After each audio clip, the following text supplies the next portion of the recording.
Jocko, I'm a sergeant in my country's army. The reason that I'm sending you this message is because of a tragic incident in our unit. This week, a young enlisted soldier committed suicide. He shot himself with his issue rifle. This came as a shock to all of us. He was a bright, smart, and happy guy. Damn. I'm seeking your advice, Jocko. Do you have any advice on how I, as a leader, can talk to the guys about it? How does a group of soldiers cope with a loss when the reason is so tragic? Thank you.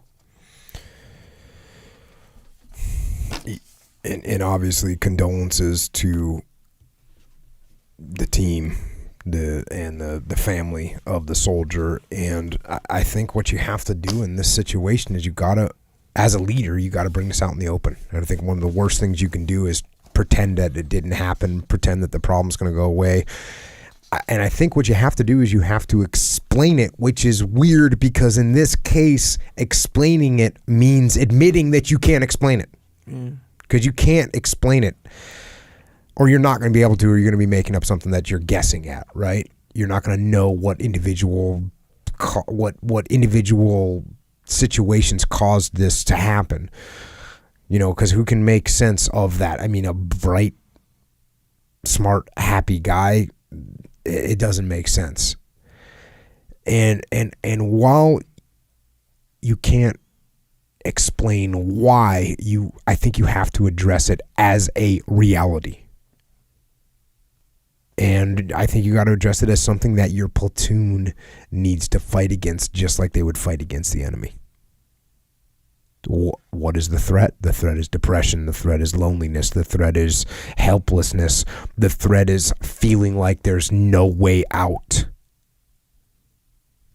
And being aware of those threats is what allows recognition of the enemy so that you can fight him. So I think you got to talk about this with your guys. I think that they will become aware of what they need to look out for in others and in themselves. So they can alert the platoon that, hey, if you guys talk to Johnny, man, Johnny seems a little off right now. We should check in on him. We should talk to him. Or self-recognition. Man, I'm feeling like depressed about something. I'm feeling dark. I don't know what I'm going to do. Right?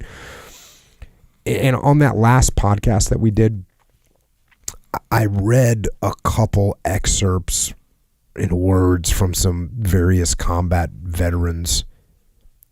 And I touched on the fact that several of them from different times, from different wars, had written the same thing. And they wrote basically that death would be liberating. And that it would be an escape from the hell of war, or from the memories of war. And I should have hit on that harder. Because I think that what that means to me, what that tells me, is that having those thoughts doesn't necessarily mean that there's something wrong with you, right? It doesn't necessarily mean that you're losing it. These, the writings that I'm talking about, the book, and then the writing from a guy that I knew, doesn't mean that you're losing it. And I think that people think to themselves, "Oh, I'm thinking about how death would be an easier way right now," and they think that by thinking that they're totally screwed up. When I think the reality is the reality of the situation is that that's obviously a fairly normal thing to think about. And, I when I was in Ramadi, I definitely, I wasn't thinking about killing myself, but I definitely saw that dying in combat would be a relief to the stress that I was under, no doubt. And I didn't want to die, but I'll tell you what, we joked about it. I joked about it with Leif. I'd be like, hey, if we get in a firefight tonight, first thing I'm gonna do is crack a green chem light on my chest so the enemy knows exactly where I am. Like, we're joking because we're under a lot of stress. But I think what I'm trying to say is that those feelings or those thoughts don't mean that you're done. They just mean that you're human. They just mean that you're human. And I think if you keep them bottled up, then they might explode. So that's what I think you need to do. That's what I need to tell your men, that these thoughts happen and that your platoon, your team, needs to be on guard against them. And the best way to be on guard is to be vigilant, to look for the signs, to look for behavior and talk about them. And then be able to ask for help. It's one of the big problems.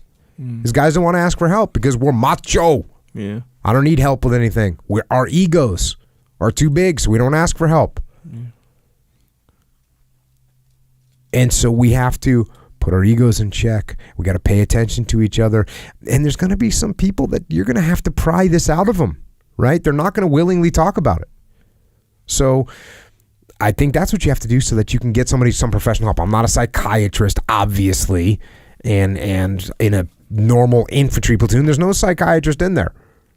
But you need to recognize, because you're the first line of defense, and how can you get that somebody to a professional that can help them? And to be honest with you, this doesn't only apply to soldiers, right? It applies to everyone. Don't let these thoughts fester in your brain. You got to get them out. You got to put them out in the light, right? You got to put them out in the light so they dry. They're like a vampire. They dry up and they wither and they turn to dust. You know, that's what you want to do. You want to expose them so you can get the professional help and get things under control. So that's the leadership. Be straightforward with your troops. Tell them the truth. Explain the enemy threat. That's what we're talking about. And how you as a platoon are going to look out for it. And then obviously you got to grieve the loss. You got to mourn your fallen comrade. And then you also have to get back to work. Get back to soldiering. Get back to preparing for the enemy that you will face on the battlefield with a new awareness that there's another enemy that can lurk inside the platoon and inside the individual, and that you have to protect each other just like you protect each other from a real enemy. So that would probably be the route that I would go. Good luck, brother, with that. It's a hard one for sure.